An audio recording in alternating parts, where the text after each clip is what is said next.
frères et sœurs, confions-nous à celle que Dieu a choisie, puisque c'est par elle qu'il est venu jusqu'à nous, dans la nuit de Noël. C'est par elle que désormais nous pouvons aller jusqu'à lui. Je vous salue Marie, pleine de grâce, le Seigneur est avec vous. Vous êtes bénie entre toutes les femmes, et Jésus, le fruit de vos entrailles, est béni. Sainte Marie, Mère de Dieu, priez pour nous, pauvres pécheurs, maintenant et à l'heure de notre mort. Amen. Marie se rend en hâte chez sa cousine Élisabeth. Marie est porteuse d'une bonne nouvelle. Elle est remplie de joie. Aujourd'hui, c'est avec ce même enthousiasme qu'elle invite tous les chrétiens à se hâter pour aller à la rencontre de leurs frères et sœurs et pour les entraîner à l'étable de Bethléem. Puissions-nous partager la joie de Marie et nous hâter comme elle, qui aussitôt l'annonce de l'ange Gabriel pour visiter sa cousine Élisabeth, afin de lui partager sa grande joie. La joie, disait Sainte Mère Teresa de Calcutta, la joie c'est la prière, c'est la force, c'est l'amour. Oui, c'est la joie qui est au cœur de la rencontre de ces deux futures mamans, puisqu'Élisabeth lui annonce qu'elle aussi attend un enfant. Ces deux femmes nous montrent l'attitude intérieure qui doit être la nôtre à l'intention de tous ceux que nous allons rencontrer en ces jours qui arrivent, leur partager notre joie, la joie de cette bonne nouvelle de la naissance de Jésus. Ces deux femmes se rencontrent, elles partagent leur joie, Marie visitant sa cousine, Élisabeth heureuse d'accueillir Marie. Comme toutes les mères, elles sont heureuses et se dirent leur joie et leur bonheur d'être comblées de grâce. Leur rencontre, c'est la rencontre de deux mondes. Celui des prophètes de la première alliance avec Jean-Baptiste, dernier prophète de l'Ancien Testament, et celui de la nouvelle alliance que Jésus vient inaugurer par sa naissance. Rencontre de deux enfants, celui d'Élisabeth, Jean, le précurseur, à la charnière de ces deux mondes, et celui de Marie, avec Jésus, qui vient accomplir les promesses de l'Ancien Testament. Cette rencontre émouvante de deux futures mamans nous fait entrer dès maintenant dans la joie de Noël. L'empressement de Marie manifeste à sa cousine Élisabeth sa joie profonde d'avoir dit oui à l'ange, venu lui annoncer qu'elle allait concevoir et enfanter un fils du nom de Jésus. La joie d'Élisabeth rejaillit sur l'enfant qu'elle porte. Il tressaillit en elle, soulignant la joie de Jean-Baptiste, le précurseur. Le monde ancien trouve sa joie dans le monde nouveau qui arrive. Puissions-nous, frères et sœurs, avoir l'humilité sincère d'Élisabeth, remplie du Saint-Esprit qui s'écria d'une voix forte: « D'où m'est-il donné que la mère de mon Seigneur vienne jusqu'à moi ?» Personne ne lui avait dit. Mais l'Esprit Saint, c'est l'Esprit Saint qui lui donne de voir que Marie est la mère de son Seigneur, mère de Dieu, mère de l'Église.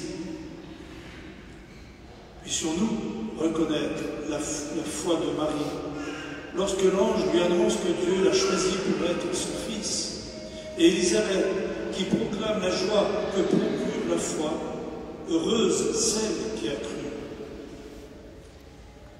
Puissions-nous avoir la foi de Marie et l'humilité d'Élisabeth, une foi joyeuse pour vivre le mystère de Noël, le mystère de l'incarnation, afin de porter l'annonce à ceux qui ne savent pas ou qui ne savent plus que derrière la fête de Noël, il y a la fête d'une naissance, et quelle naissance! Celle du Messie Sauveur, qu'ils attendaient tous, et nous sommes désormais dans l'attente de son retour à la fin des temps. Comme Élisabeth, n'ayons pas peur d'éclater en cris de joie, joie de croire, de vivre et d'espérer.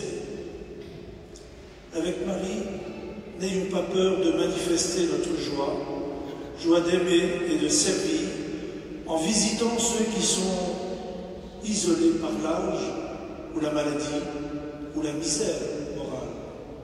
Il y en a chez nous. Frères et sœurs, prions l'Esprit Saint de disposer nos cœurs, car Dieu vient nous visiter.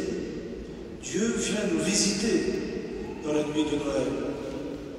C'est aussi une invitation à poursuivre jusqu'au bout notre pèlerinage vers l'étable de Bethléem.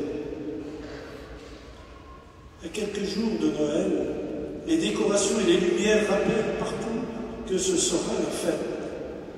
Mais quel Noël voudrait Dieu? Quel cadeau et quelle surprise!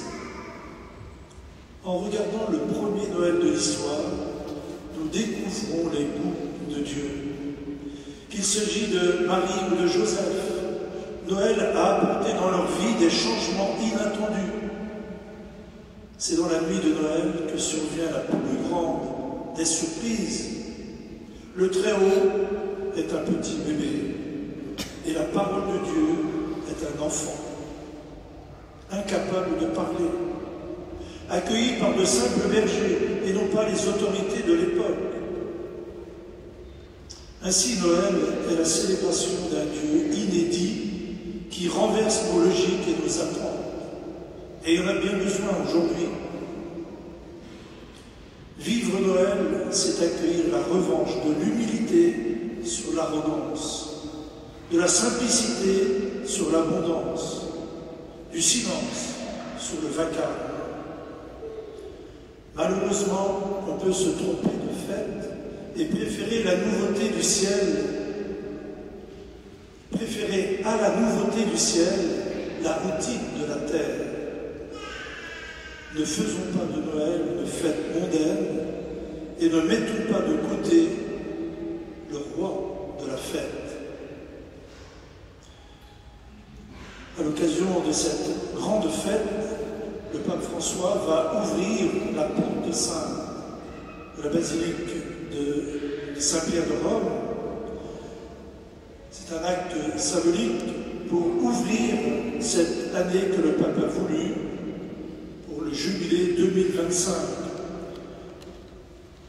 Je rappelle que chaque quart de siècle, la dernière fois c'était en l'an 2000, c'était encore une plus grande fête puisque nous passions de l'année d'un siècle à un nouveau siècle, pour fêter tout ce qui nous est donné de vivre, pour faire le point aussi sur ce que nous vivons et ce que nous devenons. En entrant dans l'année 2025, cette année marquera, cette journée plutôt, marquera le début du deuxième quart du XXIe siècle déjà. Sur le thème justement voulu par le pape François, l'espérance, pèlerin d'espérance. Frères et sœurs, puissions-nous devenir pèlerins d'espérance avec l'enfant, avec celle qui a cru et tenir la main forte et amoureuse de Saint Joseph.